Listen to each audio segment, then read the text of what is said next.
Hello, my friends, and welcome back to the God a Minute Mini podcast. I'm so glad you're here because this episode is pretty entertaining. But more than that, the song that we're featuring today by Anjanette is called "I Just Can't," and I love this song. And the story behind it and the song itself is well worth the listen. So I'm so thrilled you're here today. Let's get started. God a Minute Mini Podcast is a production of Pioneer Dream, celebrating 30 years of telling stories for our corporate, nonprofit, and entertainment partners. Be sure to check out our Dreamers Live podcast, which offers entertaining conversations about living intentionally. Chapter 45, Church at the Solo Club. It's been over 20 years since I first stepped foot in the Solo Club. I'd always wondered about this mysterious, tiny cinder block bar on 2nd Street with a neon sign and blacked out windows. What goes on in there? What kind of person hangs out in a place like that? Do you come out alive if you go in? One fall Monday night, I decided to do some reconnaissance. I parked across the street. A couple of lonely cars sat out in front of the Solo Club like horses tied up at a saloon. The whole entrance was awash with red neon glow. I steadied myself and tried to look strong, which is not my strength. There was some music coming from inside and not much else. I put my hand on the black door and pulled. 3 souls on the inside, 2 warming bar stools and 1 serving, turned and looked at me. You got a payphone? All the way in the back. That was my quick plan. Act like I need to use the phone so I could get in and out quickly and easily. I walked past the red paneling and celebrated beer cans lining the wall, past the faded pool table, past the old-school jukebox and popcorn machine, to a black wall-mounted payphone patrons used to call who knows who for who knows what. I placed a call to who knows whom. And that was it. I just turned and walked out like I'd accomplished a dare, like I had just touched a dead body on the tracks or poked a bear. Over the next couple of years, I would turn up at the Solo Club with my wife and friends, usually my sister-in-law Ashley. The bar got warmer and friendlier. It was small, so the bartender began to recognize us with a head nod or even by name. About that time, my wife, a singer-songwriter, finished her first album, and we wanted to shoot a music video for one of her singles just the same. We begged the parties that be and offered a rental fee so we could shoot in the bar. They seemed surprised at the offer, but agreed. The challenge was we had to do it when the bar was closed, which meant starting at 2 a.m. and finishing before the morning deliveries came. It was magical. Not long after, Anjanette put a band together. Looking for places to play, she asked Nick Laceris, the then owner of the Solo Club, if she could play there. Even though she was an untried talent, he agreed and gave her the Friday night slot. It was like a movie scene. The tiny bar filled up. It was loud and vibrant with humanity. Someone grabbed an empty pitcher from behind the bar and walked it up and down the room, taking tips for the band, a Solo Club tradition. Nick hugged me before he left halfway through the set. He was always early to leave the club. A few minutes later, I found out he'd given orders to pay the band triple what they'd agreed on.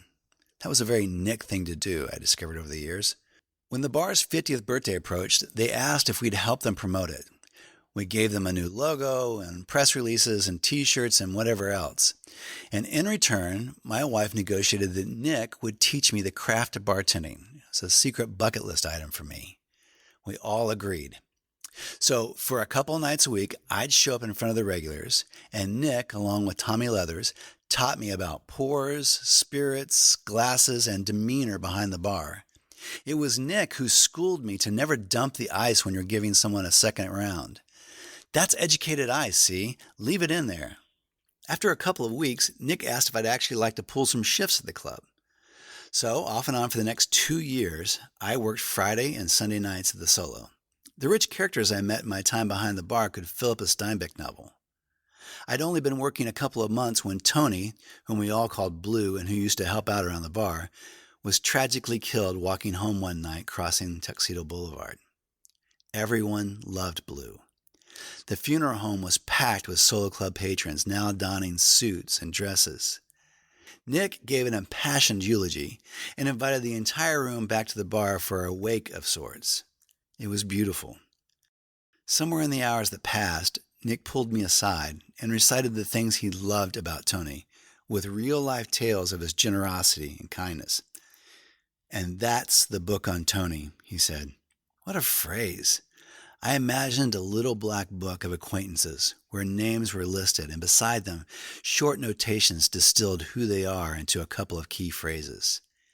J. Webster, from the Oklahoma tribe, writer, funny enough, should listen more than he speaks. What would be the book on you? What would you like it to read? Tony's would be the first of several wakes I would experience as part of the Solo Club family. At some point, at every one of them, the jukebox would announce the familiar opening of Billy Joel's Piano Man, and all the women would take seats up on the bar itself, like a sort of royal court. From there, they would sway in time as the entire bar joined the hymn word for word. I witnessed this group celebrate each other, mourn each other, support each other, and even argue with each other if the matter was important enough. They paid each other's debts and found each other work and tried to keep each other safe. They welcomed outsiders and insiders alike. Outcasts often found a home at the club. They were far from perfect, but they were family. On Sunday nights, my own family would come in. The regulars loved it. My in-laws grew more popular than me at the bar. The Solo Club adopted this pastor and his wife as their own. For years, they showed up at the start of every week for what the patrons deemed Monday night church. This was a place for people to ask questions, because nothing's off limits in a bar, and ask for help and talk about spiritual things that would generally never find space in a church building. As my father-in-law Jason Elmore would say in these moments, people love Jesus and what he teaches. They just don't want to have to go through the church to find him. It's no surprise that for the years that followed, Jason, with the help of his wife Joni, has been called on to marry and bury so many people from the bar, generally for free, and always because they could be trusted. What I learned in my years at the Solo Club is that a bar is often like Switzerland. It's neutral. On any given night, people celebrate and talk and hearts are unlocked, and at the next table, someone else is making altogether different choices. But that's true of the houses on our block, too, isn't it? I mean, behind those doors, someone is living brilliantly, and someone else is preparing for a lifetime of counseling sessions. We're all the same. It's just the venue that changes. There have been at least 3 owners of the Solo Club since I worked there. I can't remember the last time I set foot in the space. I just know I will always remember what it felt like in those moments, when the piano sounded like a carnival, and we were feeling all right as we had church at Solo Club.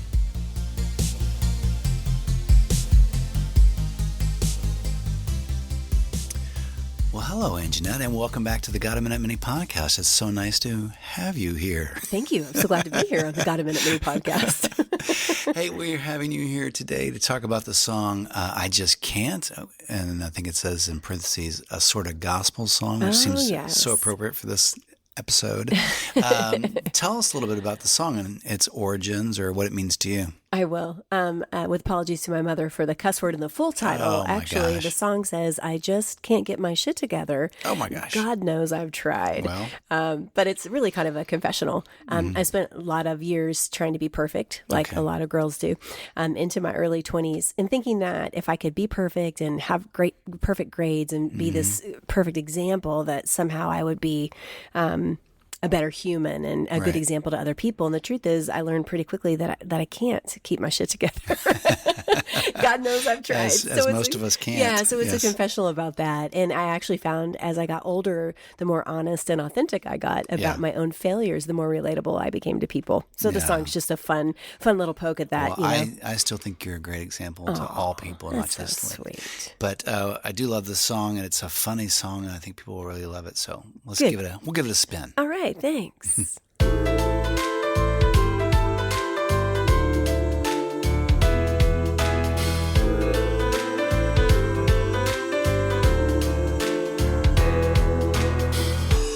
All those times I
just can't get my shit together. God knows I've tried. Every time I think I've fooled you, well, I know I've lied. I wish I may, I wish I might, when things go right, but I just can't get it. No, I just can't get it. No, I just can't get my shit together.